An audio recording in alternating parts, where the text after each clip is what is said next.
Hey guys, welcome back to my channel. I'm Hillary and I'm doing obviously you saw in the title, all the books I read this summer. Sorry for the window being open if you can hear the rain falling. We are getting the tail end of the storm Ida in Nova Scotia right now, so we're just getting some heavy winds and some rain, and also my little puppies are here. Show you the whole gang. So cute. They're just chilling in with me because they can't ever leave my side. So I thought today would be a good day to film a YouTube video because I haven't in, I don't know, like 4 months. So let's get to it. I read Pumpkin by Julie Murphy. It's about a boy who is into drag. His name's Wyland.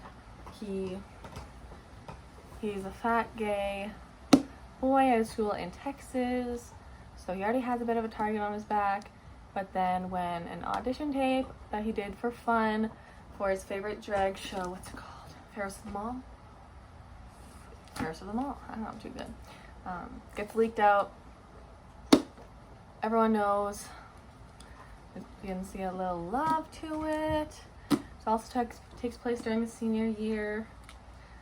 So I really liked it. I think I gave it a 4 or did I give it a 5?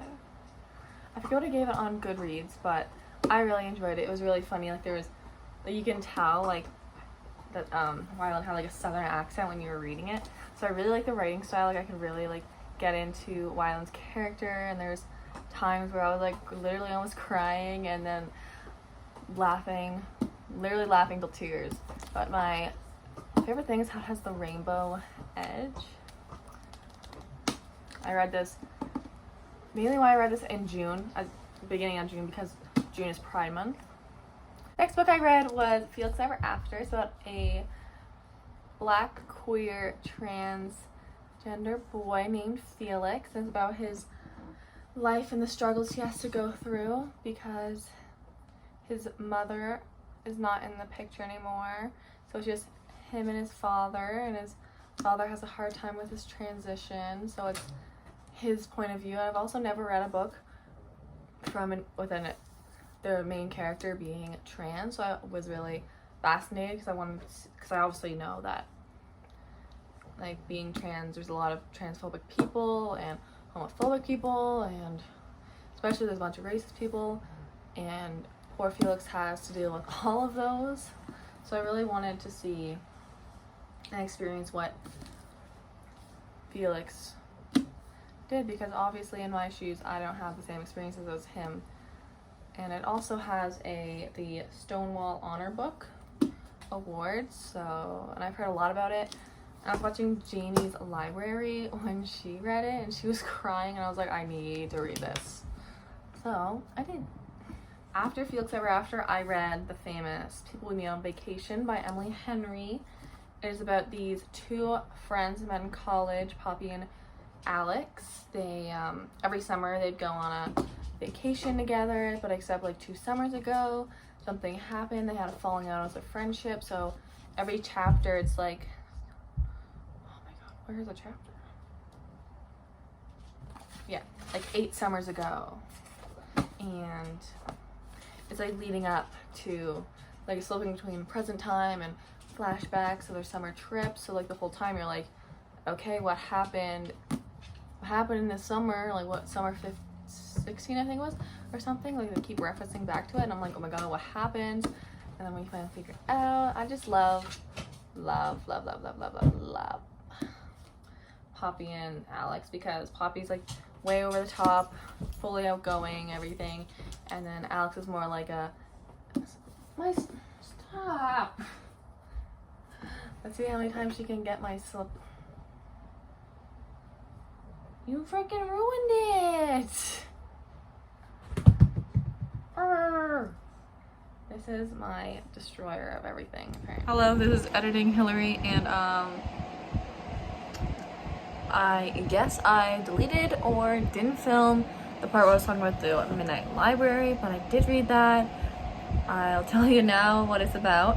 Big trigger warning because it does deal with topic of suicide. So if that does trigger you, I highly recommend not reading it, or just reading it with the trigger warning, so like you are aware before walking into the story. But it is about this woman named Nora who is in her mid-30s. Everything's going wrong in her life, and she comes to the conclusion to pass away. And she ends up in this library, and the whole moral of the story is, if you made different decisions, where would your life take you? So it's kind of like every choice that you make, you could always, if you didn't make that choice, you could live in a different life, like how your life would be different. And I thought that was a very cool like analogy, and like to think of it. Like I really recommend the story if you want more like to think about what you're reading, because I sat back some parts of the book and I was like, dang, like yeah. But yeah, I highly recommend the book. It's really short. The author himself, Haig, I think it's Haig, survived a suicide attempt, so where his book's based from. But I would just go into his books with trigger warnings just to make sure, because I would never want anyone being upset by it, so just to let you know. But besides that, I highly recommend Midnight Library if you want something different. That's what I would describe it as, something like just different, not your typical story. And yeah, on to the next book I read in the summer.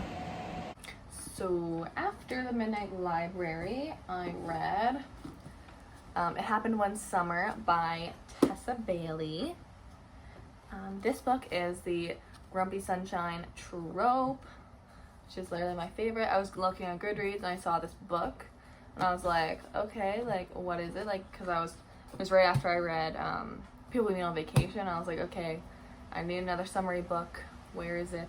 And this came out in early July, so I got it. And it's about this woman, Piper. She's popular, like LA celebrity kind of thing, influencer, lives the big life, does all these parties, except the boyfriend breaks up with her, and everything goes to shit, and she ends up getting sent back to Washington, which by her stepfather, which is where her birth father, like biological father, her biological father was from, but unfortunately he passed when she was young.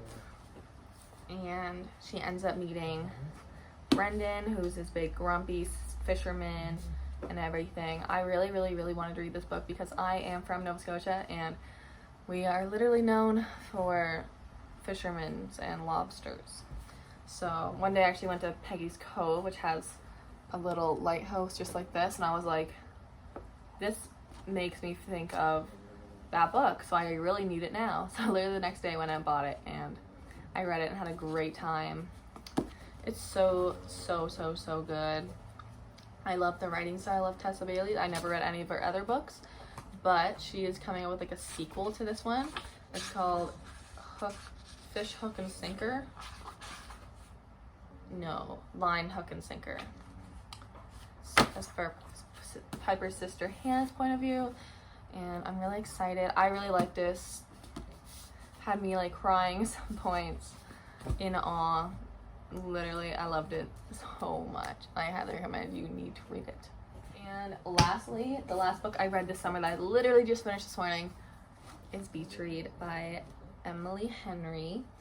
The reason I read this one after People Being on Vacation, because this has literally been sold out in every Indigo in Nova Scotia, except for like I think Bridgewater, but like I'm not traveling hours. No. I ended up finding this actually when I went to PEI over the summer in a little bookstore. I saw it and I was like, oh my god, no. So I grabbed it and I ran. No stopping here. But Beach Read is about these two writers, January and Gus. January is going through a hard time. Her father passed and he left her this beach house, and back in college they were rivals, and January hated Gus because of he always like critiqued her writing and everything like that. A lot of people refer this to like find it very common with The Hating Game by Sally Thorne. She actually blurbed this. She said, original, sparkling, bright, and layers of feeling. So she blurbed, which is very true. I totally recommend, like, that blurb is this book. 100%. There's so many different layers to it, and you get to know the characters. That's what I really like about Emily Henry's writing. You get to know the characters, and like they're kind of relatable. I found especially in this one, because like it's not all sunshines and rainbows in every romance. Like there's some sad stuff, and this, the ending, oh my god, I was literally almost crying. I was like, stop. Literally, I like forced myself not to cry. But I love this book. I love Emily Henry's writing. I love Tessa Bailey's writing. There's no book that I didn't like that I read over the summer, which is very, very, very fun for me. And lastly, I'm just gonna show you the book that I just started this morning after I finished Beach Read, which is The Guest List, which is totally a big switch for my contemporary romances. It is a thriller by Lucy Foley.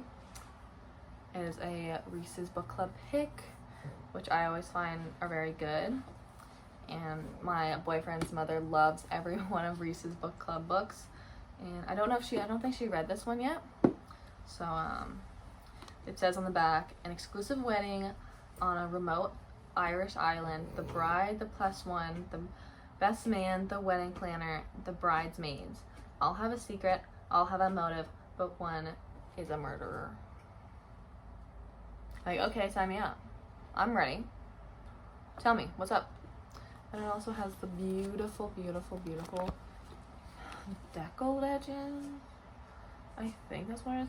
Also, Midnight Library had that too, so these are the first books I ever had like with the deco edges, and chef's kiss, if I do say so myself. But yeah, I just started this. I'm literally on page 5.